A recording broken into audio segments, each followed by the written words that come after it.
Alam mo ba na noong 2011, nangutang ng malaki ang Netflix? Hindi lang malaki, umabot sa halos $15 billion ang kanilang utang para lang gumawa ng sariling palabas.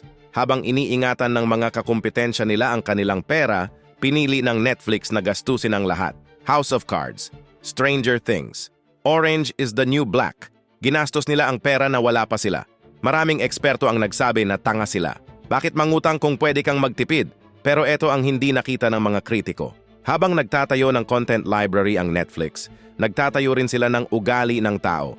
Milyon-milyong subscriber ang naging dependent sa kanila bago pa man lumaban ang Disney, Apple at Amazon sa streaming. Noong nagsimula ang streaming wars, huli na ang lahat para sa mga kakumpetensya. Ang Netflix ay hindi lang isang serbisyo. Naging bahagi na siya ng buhay ng tao. Ang leksyon? Minsan ang pinakamapanganib na galaw sa negosyo ay ang pinakatamang galaw. Ang mga nangahas na gumastos ng matalino ang siyang nanalo sa huli.